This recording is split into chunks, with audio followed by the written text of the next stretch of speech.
अभी हमें ज्वाइन किया है खिजर ने कराची से, रिपोर्टर और स्पोर्ट्स जर्नलिस्ट है हमारे समा के। उनसे जानते हैं कि ओपनिंग सेरेमनी जो गद्दाफी में हुई वो तो बहुत शानदार थी, लेकिन कराची में उसके क्या इंतजाम चल रहे हैं, क्योंकि कल एक और बड़ा दिन है। अस्सलाम वालेकुम खिजर, कैसे हैं आप? वालेकुम अस्सलाम। उम्मीद है आप सब लोग भी ठीक होंगे। मैं भी अल्हम्दुलिल्लाह ठीक हूँ। आपके उड़ते हुए बाल देखकर पता चल रहा है कि हवा चल रही है कराची में और मौसम भी हमारा भरपूर साथ दे रहा है कि ओपनिंग सेरेमनी में किसी किस्म का कोई खलल पैदा ना हो। तैयारियां कैसी हैं कराची में खिजर? जी बिल्कुल, कराची में हवा भी चल रही है, धूप भी निकली हुई है। ओपनिंग सेरेमनी के हवाले से मैं आपको अपडेट करता चलूँगा, मगर जिस पहले मैच की परफॉर्मेंस की गुफ्तगू कर रहे थे हाफिज इमरान साहब, तो हम सब थोड़े से अफसरदा थे। मगर इस वक्त पाकिस्तान टीम इसी स्टेडियम में मौजूद है जहां पर कल ये जो अक़ब में बिल्डिंग दिखाई दे रही है इसकी ओपनिंग सेरेमनी है। तो कौन सा खिलाड़ी इस वक्त क्या कर रहा है ये मैं आपको दिखा देता हूं। इस वक्त आप देख सकते हैं कि ये जो विकेट कीपिंग का ये जो सेशन चल रहा है जिसमें मोहम्मद रिजवान और उस्मान खान, मोहम्मद रिजवान इस वक्त फ्री हुए हैं सेशन से और पानी पी रहे हैं, थोड़ा रेस्ट कर रहे हैं। उस्मान खान और उनके जो कोच हैं वो गुफ्तगू करते हुए आगे आ रहे हैं। साथ साथ अगर मेरे कैमरामैन कासिम रईस आपको थोड़ा सा राइट पे दिखाएंगे तो यसील इस वक्त बैटिंग प्रैक्टिस कर रहे हैं। और अब से कुछ देर कबल पाकिस्तान टीम के जो फास्ट बॉलर हैं नसीम शाह, उन्होंने गुफ्तगू की। उन्होंने कहा कि कोशिश होगी कि ऑलराउंडर परफॉर्मेंस दें। तो एक जानिब नेट सेशन में आप अभी खुशदिल शाह का भी जिक्र कर रहे थे, तो वो प्रैक्टिस कर रहे हैं। दूसरी साइड जो बॉलिंग एंड पे नसीम शाह हैं जो कि अब से कुछ देर कबल बैटिंग एंड पर थे, वो प्रैक्टिस सेशन में हिस्सा ले रहे हैं। शाहीन शाह आफरीदी अगले नेट पर प्रैक्टिस कर रहे हैं। तो ये सूरत हाल इस वक्त चल रही है नेशनल बैंक क्रिकेट स्टेडियम में। और अगर इंतहाई एक्सट्रीम जूम पर न्यू बिल्डिंग के साथ मेरे कैमरामैन कासिम रईस कोशिश कर रहे हैं कि वहाँ पर हम दिखा सकें बाबर आजम, जिनकी परफॉर्मेंस पर काफ़ी ज़्यादा बात हो रही है, तो बिल्कुल बाबर आजम बिल्कुल एक्सट्रीम एंड पर नेट एरिया में प्रैक्टिस सेशन में हिस्सा ले रहे हैं। तो इस वक्त अबरार जो स्पिन बॉलिंग स्क्वाड है, एक जानिब वो बॉलिंग कर रहा है और एक जानिब जो दूसरा नेट है वो फास्ट बॉलिंग स्क्वाड है, वो पाकिस्तानी बैटर्स को बॉलिंग कर रहा है। तो ये इस वक्त पूरा का पूरा सिनेरियो है नेशनल बैंक क्रिकेट स्टेडियम का। अब आ जाते हैं उस सवाल पर जो कि आपने मुझसे किया था। तो पाकिस्तान टीम यहाँ पर जो जनूबी अफ्रीका के खिलाफ 12 तारीख को मैच होना है उसकी भरपूर तैयारियों में लगी हुई है। नेशनल बैंक क्रिकेट स्टेडियम में इस वक्त जो पीसीबी की इंतजामिया है वो हतमी शक्ल दे रही है। जो इफ्तिताही तकरीब होनी है इस बिल्डिंग की, और ये फैंसी लाइट्स लगा दी गई हैं और यहाँ पर रात गए डिजिटल स्क्रीन भी ऑन हो जाती हैं, जो फ्लड लाइट्स हैं वो भी ऑन हो जाती हैं। और इसी तरह जो फ्लड लाइट्स के साथ इजाफी 26 लाइट्स लगाई गई हैं वो भी यहाँ पर मौजूद हैं। और जो प्रैक्टिस एरिया की बात कर रहा था, न सिर्फ ट्राई नेशन बल्कि चैंपियंस ट्रॉफी के लिए 25 पिचेस तैयार की गई हैं पूरे स्टेडियम में, जिसमें 2 सीमेंट विकेट पिचेस भी हैं जो कि प्रैक्टिस में खिलाड़ियों को हेल्प आउट करेंगी। तो इस वक्त सिनेरियो ये है कि एक जानिब पाकिस्तान टीम 12 तारीख को होने वाले मैच की तैयारी कर रही है, तो दूसरी जानिब जो पूरी की पूरी इंतज़ामिया है वो तैयारी कर रही है कि किस तरह से जो इफ्तिताही तकरीब है उसको ज़बरदस्त रंगारंग बनाया जाए, जिसमें मुख्तलिफ गुलकार भी परफॉर्म करेंगे। और इस मकाम पर ये जो पिच है बिल्कुल इसके साथ बनेगा। बैकग्राउंड में वही सिंगर्स हैं जिन्होंने गद्दाफी में परफॉर्म किया या कुछ तब्दीली है? जी बिल्कुल, साहिर अली बग्गा हैं, अली जफर हैं। जी वही नाम है जो कि जिन्होंने वहाँ पे परफॉर्म किया था। साहिर अली बग्गा हैं, अली जफ़र हैं और जो दीगर गुलकार हैं वो यहाँ पर आ रहे हैं और परफॉर्मेंस में हिस्सा लेंगे। असल ये है कि फ्री एंट्री है शनाख्ती कार्ड के साथ, और जिन मज़दूरों ने ख़ास तौर पर इस पूरी रेनोवेशन में अपना एक किरदार अदा किया है उनके लिए एक लंच का भी अहतमाम किया गया है। मैं आपको बताता चलूँ कि इस पूरे ग्राउंड में न सिर्फ नेशनल बैंक क्रिकेट स्टेडियम में फ्लड लाइट्स लगाई गई हैं, बल्कि जो कज़ाफ़ी स्टेडियम की जो पुरानी लाइट्स थी वो नेशनल बैंक का जो नेशनल स्टेडियम का जो प्रैक्टिस एरिया है वहाँ पर लगा दी गई हैं। तो हवा भी चल रही है, धूप भी निकली हुई है, पाकिस्तान टीम भी प्रैक्टिस कर रही है और बिल्डिंग की ओपनिंग इस बात की का इंदिया दे रही है कि जो बहुत सारे लोग कह रहे थे, ख़ास तौर पे हमारे पड़ोस में बहुत सारे लोग कह रहे थे कि ये मैच नहीं हो पाएंगे, स्टेडियम तैयार नहीं हो पाएंगे, वो सब कुछ फाइनल टच पर है और तमाम तर तैयारियां मुकम्मल हैं। पाकिस्तान न सिर्फ ट्राई नेशन सीरीज़ के मैचेस करवा रहा है बल्कि चैंपियंस ट्रॉफी को होस्ट करने के लिए तमाम तरह हमारे स्टेडियम भी तैयार हैं, शायकीन क्रिकेट भी तैयार हैं। और ये जो दिन में भी रोशनी है, रात में भी जगमगा उठेगा जब ये स्टेडियम। और अब बारी है शायकीन क्रिकेट की कि किस तरह से वो क्रिकेट को सपोर्ट करते हैं, ना सिर्फ पाकिस्तान टीम को सपोर्ट करते हैं और क्रिकेट को सपोर्ट करते हैं। तो अब जैसे ही पाकिस्तान टीम यहाँ से प्रैक्टिस के बाद जाएगी तो स्टेज की तैयारी का अमल फिर मैं आपको दिखाता चलूँ। जूम लेकर जाएंगे मेरे कैमरामैन कासिम रईस, क्योंकि बिल्कुल बिल्डिंग के साथ यहाँ पर साउंड सिस्टम और दीगर चीज़ें लगाई जा रही हैं जो कि स्टेज की तैयारी का अमल तेज़ कर दिया जाएगा। जैसे ही पाकिस्तान टीम यहाँ से जाएगी तो तमाम तर जो तैयारियां हैं मुकम्मल हैं। और ये जो लाइट्स हैं, जो फ्लड लाइट्स हैं, ये ना सिर्फ फ्लड लाइट्स हैं बल्कि इनमें एक ऑप्शन भी होता है कि जो कदाफ़ी में भी हमने देखा कि डांसिंग लाइट्स होती हैं, तो ये डांसिंग लाइट्स के तौर पर भी यूज़ की जाएंगी। तो नेशनल बैंक क्रिकेट स्टेडियम में तमाम तर शायकीन क्रिकेट के लिए ख़बर यह है कि यहाँ पर सब कुछ तैयार है और बस अब मैच होना है, एक्शन होना है। 19 फरवरी से यहीं से मेगा इवेंट का भी आगाज़ होना है। बहुत शुक्रिया आपका Khizar, thank you so much. आपने बड़ा ज़बरदस्त अंदाज में सारा कुछ एक्सप्लेन किया। और साउंड सिस्टम बहुत इंपॉर्टेंट है क्योंकि खुद तो गाना नहीं है, हमारे सिंगर्स ने पीछे म्यूजिक लगना है, तो वो म्यूजिक बंद ना हो जाए कहीं एन मौके पर। अभी एक कॉलर भी हैं हमारे साथ, उनसे सवाल पूछते हैं क्या कहना चाह रहे हैं, उसके बाद फिर हम आगे मूव करते हैं। अस्सलाम वालेकुम जी, कौन बात करें, कहाँ से बात कर रहे हैं? वालेकुम सलाम, सिस्टर अलीशान कश्मीर से। आपसे और सबसे सवाल ये है कि पाकिस्तान टीम तो पहला मैच हार गई है, फखर जमान के अलावा किसी ने कोशिश नहीं की, तो क्या कोई उम्मीद है कि स्क्वाड में तब्दीली की जाएगी और कोई स्पेशल ओपनर ऐड किया जाएगा? ठीक है, बहुत शुक्रिया आपका, थैंक यू सो मच। हाफिज साहब, क्या कोई ओपनर लाना चाहिए? देखिए, बुनियादी तौर पर बात यह है कि जब आपने ऐलान किया तो कहा यह गया कि ये चैम्पियंस ट्रॉफ़ी के लिए और उससे पहले खेले जाने वाली सैफ अफ्रीकी सीरीज़ के लिए टीम का ऐलान किया गया है।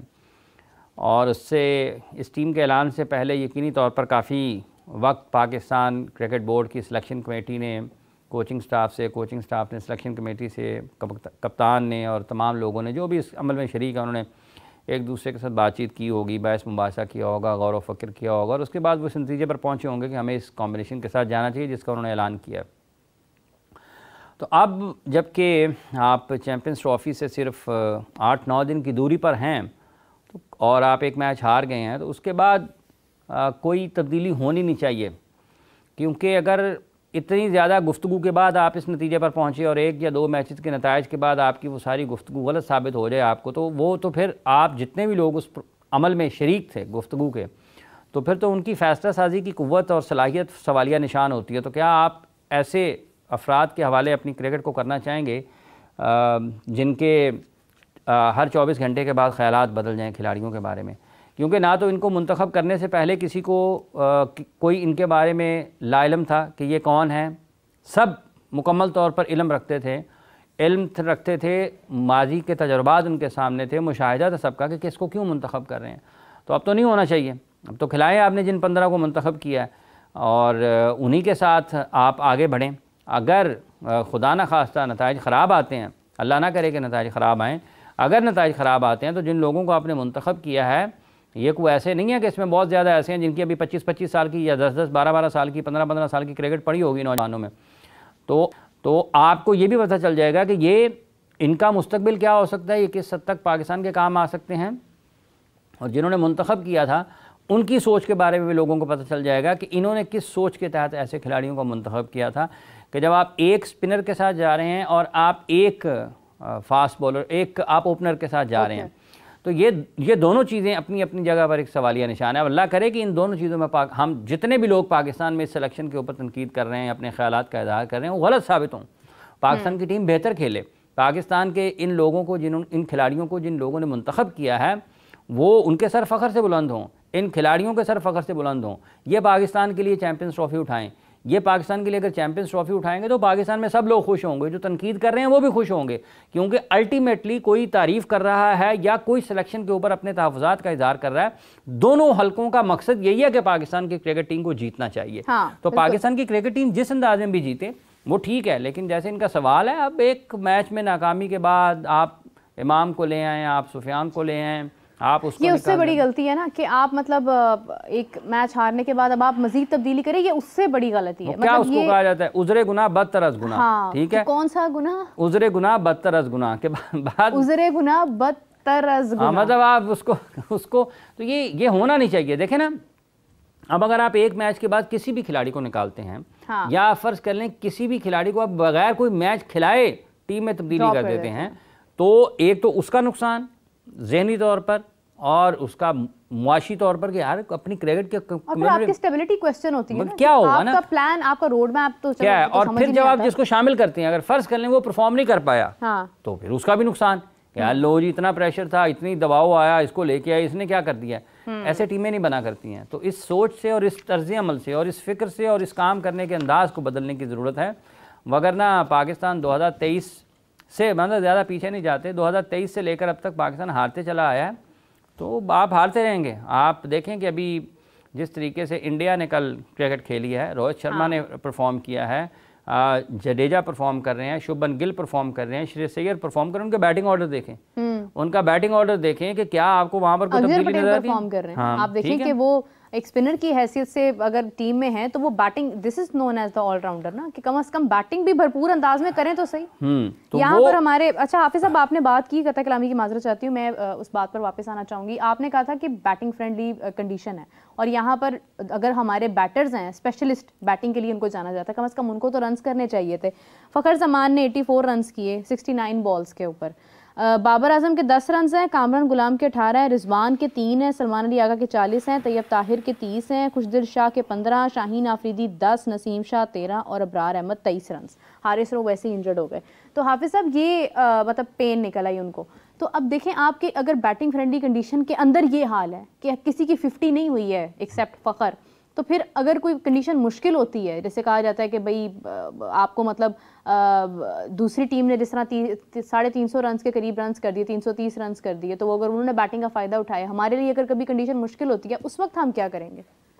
देखिए, जैसे हम बात कर रहे हैं कि कल अगर परफॉर्मेंसेस दी है इंडिया की बैटिंग लाइन ने, तो आपको मिडल ऑर्डर में वो लोग नज़र आते हैं वहाँ पर, जैसे न्यूजीलैंड की टीम का कि फिलिप्स ने जैसे फिनिश किया, तो वहाँ पर आपको श्रेयस, हार्दिक पांड्या और केएल, अक्षर, मुख्तलिफ लोग नज़र आते हैं जो इक्वली गुड हैं अगेंस्ट स्पिन बॉलिंग भी, अगेंस्ट फास्ट बॉलिंग भी। आप थोड़ा ऊपर चले जाते हैं, आपको एक सेटल बैटिंग ऑर्डर नज़र आता है। ये नहीं है कि किसी को ये नहीं पता कि शुभमन ने ओपन जाना है या किसी और ने जाना है। तो आपको नंबर 2, 3, 4 के ऊपर एक स्टेबल बैटिंग ऑर्डर नज़र आता है जिसमें कोई तब्दीली गैर ज़रूरी तौर पर नहीं होगी या गैर मामूली तौर पर नहीं होगी। अब उसमें स्किल सेट्स भी डिफरेंट हैं, आपको स्किल्स भी नज़र आती हैं। रोहित शर्मा जैसे खेले, आप देखें कि एक्स्ट्रा कवर के ऊपर सीधे बॉलर्स के, अंपायर के ऊपर से, बॉलर्स के ऊपर से, मिड विकेट में पुल शॉट के ऊपर, स्क्वायर लेग में, स्क्वायर ऑफ द विकेट जितने शॉट्स हैं, तो उसमें आपको स्किल्स नज़र आती हैं। फिर अगेंस्ट स्पिन मिडल में केएल एंड श्रेयस जैसे खेलते हैं तो स्कोर बोर्ड रोटेट करते हैं। अब आ जाए पाकिस्तान की टीम के ऊपर, जो आपने स्कोर और स्कोर कार्ड रखा है। अब इसमें माँ सिवाय एक बैट्समैन के जो कि फ़खर जमान हैं, और कंडीशंस का जहाँ तक ताल्लुक़ है, जो कवानीन हैं वो भी सपोर्ट करते हैं बैटिंग को, कवानीन भी बैटिंग को सपोर्ट करते हैं। और यही वजह है कि 300 बहुत आपको तसलसल के साथ, या आपको उनके नंबर ज़्यादा नज़र आते हैं कि 300 रन स्कोर हो रहे हैं। इंडिया ने भी 300 रन चेस किए ना कल, इंडिया ने भी 300 से ज़्यादा रन चेस किए। पाकिस्तान के ख़िलाफ़ भी न्यूजीलैंड ने 300 से ज़्यादा रन स्कोर किए, ठीक है, लेकिन पाकिस्तान नहीं कर पाया, इंडिया ने उनको कर लिया। यही आप स्कोर कार्ड उठा के देखें कल का इंडिया का, तो क्या स्ट्राइक रेट था उनका रोहित शर्मा का, क्या स्ट्राइक रेट था शुभमन गिल का। उन्होंने इब्तदाई ओवर्स में ही मैच को किसी हद तक दूर कर दिया न्यूजीलैंड से, क्योंकि इतने ज़्यादा अच्छे अंदाज में पहले विकेट की शराकत में जो रन्स बने, तो वो मैच से दूर कर दिया उनको। अब उन दोनों बैट्समैनों को आप देख लें और उसके बाद उनकी बैटिंग को देख लें और पाकिस्तान की बैटिंग को देख लें।